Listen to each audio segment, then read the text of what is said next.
안녕하세요. 오토기업 김정민입니다.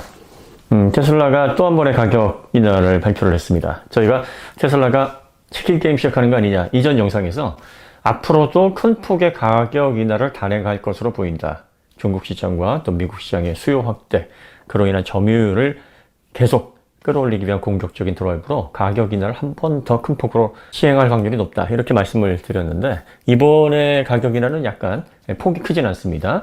모델 S, 모델 X를 $5,000, 그리고 모델 Y를 $2,000, 그리고 모델 3를 $1,000 이렇게 인하를 했습니다.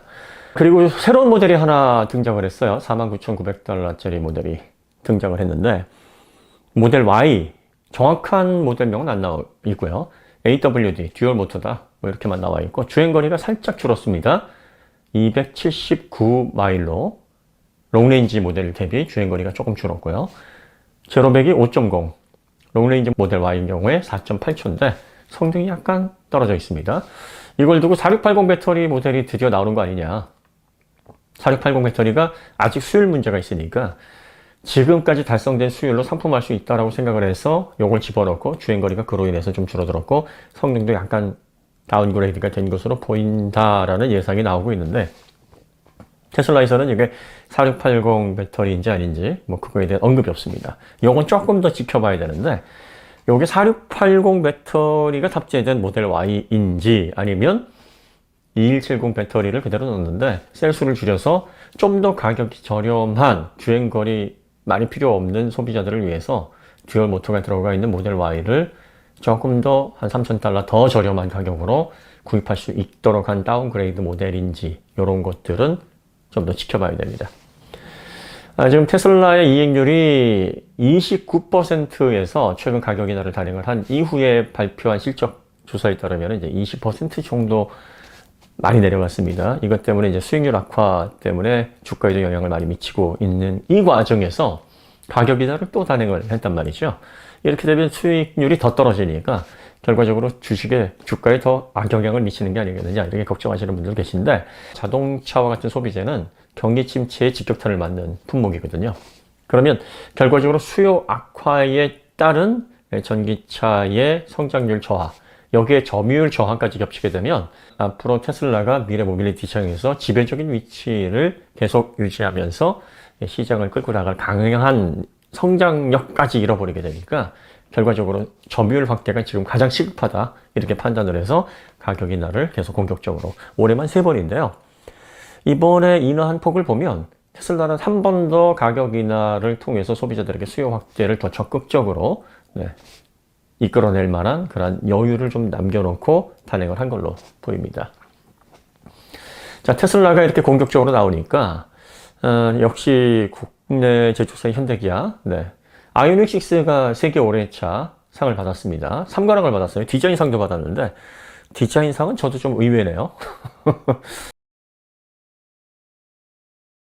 독특해서 특이해서 그런, 제가 보기에는 그렇게 이뻐 보이진 않았는데, 거기에 들어가 있는 공학적인 완성도라든지 전기차로서의 기술적인 가치, 이런 것들은 세계 올해차 상을 받을 만합니다. 저희가 아이오닉 6 시승을 하면서 이거 미국에서 큰 호평을 받을 거다, 국내보다 미국 소비자들이 더 좋아할 만한 그런 특성이고, 아이오닉 5나 EV6와 같은 비슷한 급의 상을 무난하게 받을 만한 상품성이다라고 예상을 했는데, 역시 세계 올해차로 지정이 됐습니다.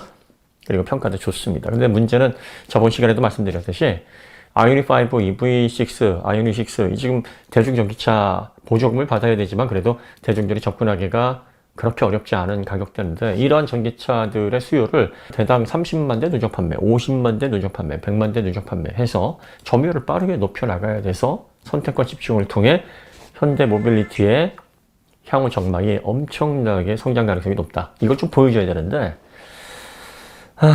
여러 가지 문제점들이 있습니다. 뭐 노조와의 문제를 지적하기에는 단순히 그 문제만 있는 것도 아니고, 그리고 또 뭐 배터리 관련된 문제도 있고, 반도체 관련된 문제도 있고, 또 현대기아가 레거시 내연자동차 업체잖아요. 그러다 보니까 전기차 라인업을 갑자기 다 갈아엎어서 전기차만 생산할 수도 없는 입장이고, 거기다가 IRA로 인해서 미국 수요가 조금 둔화가 된 상황인데, 여기에다가 이제 테슬라가 공격적으로 가격을 낮추게 되면 다른 제조사들, 특히 중국 제조사들이 그걸 받아요. 또 처음에는 중국 제조사들이 치킨 게임을 걸어왔는데 테슬라가 그걸 받았단 말이에요.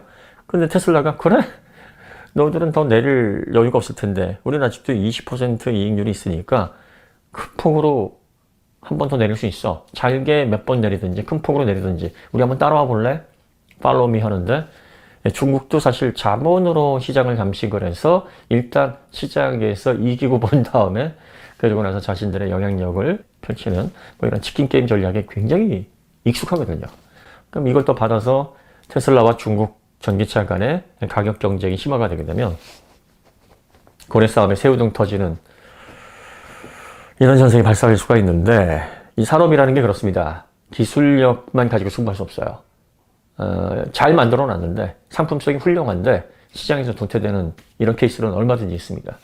그러니까 시장 점유율, 초기 시장에서 이게 굉장히 중요하거든요. 그러니까 테슬라는 어떻게 앞으로 미래 모빌리티 시장을 끌고 나가야 되는지 그 방향을 잘 알고 있는 겁니다. 그러니까 수익률 악화를 위해서 주가에 영향이 있을지언정 장기적으로 볼 땐 초기 시장에서 어떻게든 점유율을 가지고 가는 것이 맞다. 이렇게 보고 있는 거죠. 네. 사실 테슬라가 중국 시장을 겨냥을 많이 하긴 했습니다만 현대 기아의 EGMP 기반의 전기차도 의식을 많이 할 겁니다. 보니까 이거는 싹을 밟지 않으면 위험하겠다라는 생각이 들 수 있어요. 독일 전기차는 아마 테슬라가 신경을 쓰지 않을 겁니다. 뭐 폭스바겐 전기차든 뭐 아우디든 벤츠 BMW의 뭐 약간 저렴한 그런 전기차들 보면요. 이 독일 전기차들의 문제가 뭐냐면 가격을 끌어내리는 그런 구조에 있어서는 이미 실패한 거나 다름없습니다. 기술력을 때려놓고 돈을 많이 받는 전기차라 그러면 소비자들이 와 할 수 있게 만들어낼 수 있겠지만 4만 달러, 5만 달러 이 선에서 이런 기능이 들어간다고? 와, 이 정도로 괜찮은 전기차야? 라고 할 만한 결과물을 독일의 산업 구조에서는 만들어낼 수가 없습니다. 전기차의 경우 그렇습니다. 그런 전기차들을 지금 벌써 한 3, 4년 지났죠. 전기차 시장의 초기 시장이 이제 거의 무르익어서 성장기로 접어들기 직전의 상황까지 왔는데 지금까지도 그런 결과물을 못 내고 있다라 그러면 구조적으로 어렵다는 얘기예요. 그러니까 독일 전기차는 아마 신경을 안 쓸 것 같은데 중국과 무서운 기세로 지금 따라가고 있는 현대 기아차의 전기차 의식을 해서 아마 요거 전기차 같은 경우에는 싹을 밟아야 되지 않겠느냐. 그럼 결과적으로 미국에서의 시장 선점, 중국에서의 점유율 확대, 그리고 가격 정책을 통한 적극적인 가격 드라이브를 통해서 현대 기아의 새로운 상품성을 높게 갖추고 있는 그 EGMP 기반의 전기차들의 수요를 완전히 끌어내려 버리겠다라는 전략도 수보이는 거죠. 테슬라가 이제 뭐 동생 킴벌 머스크가 2천만 달러 주식을 또 매각을 했다 그러죠. 네, 그러니까 주식 정점 찍은 거 아니냐 지금 또 내려가는 거 아니냐 이렇게 불안해 가지고 계시는데 지금 뭐 주가가 내려가는 데는 뭐 여러 가지 원인들이 있고 그리고 또 저희가 테슬라의 주식은 항상 변동성에 주의하시라. 분할 전 300달러까지 내려갈 가능성이 있다. 분할 기준으로 100달러죠. 연초에 104, 5달러 정도까지 내려갔어요. 그러다가 다시 200달러까지 올라가다가 다시 또 지금 180달러 선에서 계속 오르락 내리락을 반복하고 있습니다. 항상 저희가 말씀드리는 그 변동성을 주의하라. 이런 말씀을 드려왔던 거고 아마 앞으로 테슬라가 점유율 확대를 위해서 공격적인 가격 드라이브를 하게 되면 아마 주식 이 부분도 상당히 좀 널뛰는 그런 변동폭을 더 크게 보여주지 않을까 싶습니다. 그 다음에 또 하나 테슬라가 이제 본격적인 가격 드라이브를 통해서 3번이나 가격 인하를 내렸고 그리고 또 앞으로도 추가 가격 인하를 단행할 가능성이 있는데 지금 이 상황을 놓고 보면 테슬라가 모델 2를 통해서 반값 전기차로 확실하게 점유율을 잡아나가기 위한 본격적인 전기차 대중화 전략을 펼칠 시기가 됐습니다. 아마 몇 달 안에 반값 전기차 계획이 발표가 될 걸로 보이고요.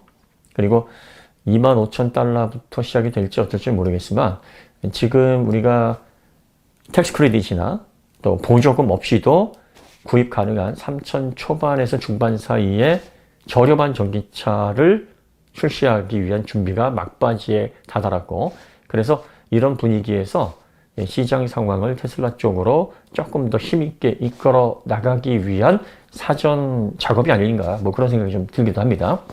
자, 오늘 테슬라 관련된 내용은 여기서 마치도록 하고요. 다음에 더 좋은 컨텐츠로 찾아뵙도록 하겠습니다. 감사합니다.